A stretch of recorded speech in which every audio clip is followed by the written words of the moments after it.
सिर्फ 2 मिनट के लिए ये इमेजिन कर लो कि तुम अपने बाथरूम में शावर ले रहे हो।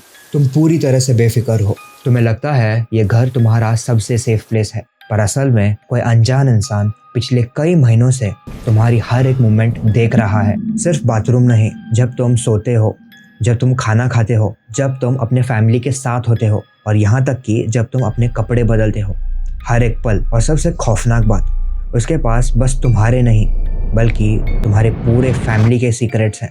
सब कुछ। तुम पुलिस को बुला सकते हो, तुम पूरा घर छान मार सकते हो, अगर घर में कोई कैमरा है तो तुम उसे तोड़ भी सकते हो, लेकिन इसके बावजूद वो अगले दिन तुम पर फिर से नज़र रखेगा और तुम उसका कुछ भी नहीं बिगाड़ पाओगे।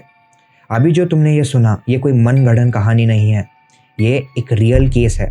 चलो थोड़ा ज़्यादा समझते हैं इस केस को। विद दैट अब स्टार्ट करते हैं।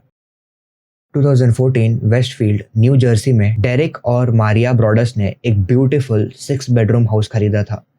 ये घर एक पॉश नेबरहुड में था और इसकी कीमत लगभग $1.4 मिलियन थी। नए घर की वजह से डेरिक के मेल बॉक्स में रोज नए लेटर्स आ रहे थे। कुछ पेपर वर्क्स थे, कुछ ऑफिशियल डॉक्यूमेंट्स थे और शायद कुछ वेलकम मैसेजेस भी। लेकिन उन्हीं लेटर्स के बीच एक ऐसा एनवेलप था जो बाकी सब से अलग था। उस एनवेलप पर बस 2 ही शब्द लिखे हुए थे, द न्यू ओनर। डेरिक ने उस लेटर को खोला और पढ़ने लगा।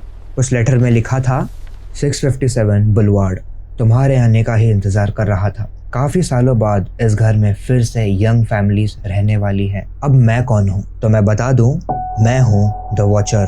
पिछले लगभग 20 सालों से मैं 657 बुलवार्ड पर नजर रखते आ रहा हूँ। मैं दिन में कई बार इस घर के पास से गुजरता हूँ। ये घर सिर्फ मेरा ऑब्सेशन नहीं, मेरी जिंदगी है। और अब ब्रॉडस फैमिली, तुम भी उस ऑब्सेशन का हिस्सा बन चुके हो। नए घर में शिफ्ट होने के लिए कॉन्ग्रेचुलेशंस, और याद रखना मैं तुम्हें देख रहा हूँ। लेटर पढ़ते ही डेरिक के हाथ कांपने लगे थे। उसे समझ आ गया था कि ये कोई टिपिकल नॉर्मल प्रैंक लेटर तो बिल्कुल भी नहीं है। उसी रात उन्होंने पुलिस को कांटेक्ट किया। पुलिस आई, उन्होंने लेटर देखा। देखने के बाद उन्होंने एक ही एडवाइस दी, अभी के लिए किसी नेबर को इसके बारे में मत बताना, क्योंकि उनका मानना था कि जिसने भी वो लेटर लिखा है वो डेरिक के एरिया में ही रहता था। डेरिक और मारिया एक दूसरे को समझाते हैं कि ठीक है, चलो अभी पुलिस इन्वॉल्व हो गई है तो फिर अभी कोई प्रॉब्लम नहीं होनी चाहिए। लेकिन ऐसा कुछ भी नहीं हुआ और इसके अगले हफ्ते ही लेटर बॉक्स में एक और लेटर आया। इस बार द वॉचर ने सिर्फ घर के बारे में बात नहीं की थी, बल्कि उसने पूरे फैमिली के बारे में बात की थी। द राइटर ने पूछा, क्या आपके बच्चे अभी भी बेसमेंट में खेलने नहीं जाते हैं?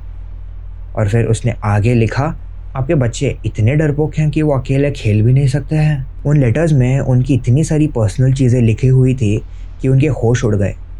पर ब्रॉडस फैमिली को उन लेटर्स को पढ़कर एक बात समझ में ज़रूर आई थी कि जो भी ये लेटर्स लिख रहा है वो सिर्फ उस घर को नहीं बल्कि उन्हें भी ऑब्जर्व कर रहा है। इन्वेस्टिगेशंस भी चली रही थी, बट पुलिस को कोई सॉलिड क्लू नहीं मिल रहा था। उनकी फैमिली घर की बार बार इंस्पेक्शन करती रही, पर हर बार उन्हें ना तो कोई सर्विलेंस डिवाइस मिला और ना ही कोई हिडन कैमरा। इसी बीच ब्रॉडस फैमिली को और भी लेटर्स मिलते गए और हर एक लेटर पहले वाले लेटर से ज़्यादा डिस्टर्बिंग होता गया।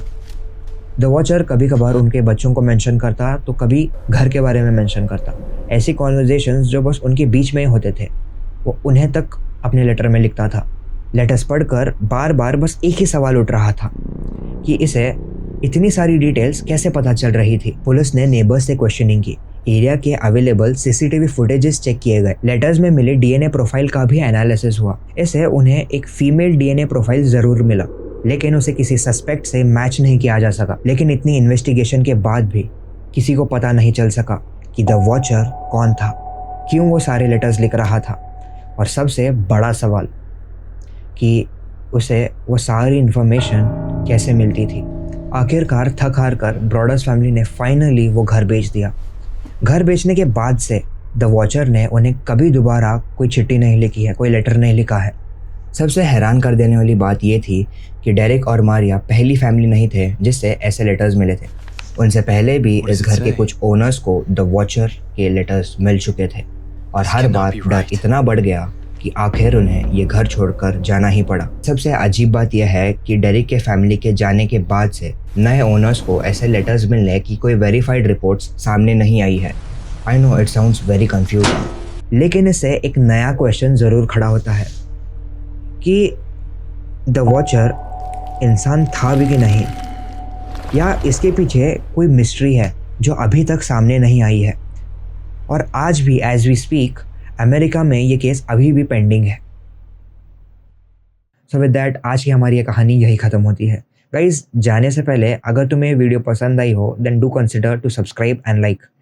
इससे मुझे मोटिवेशन मिलता है to keep making videos for you. So stay safe, stay alert. I will see you at the next upload. Till then के लिए पीस आउट।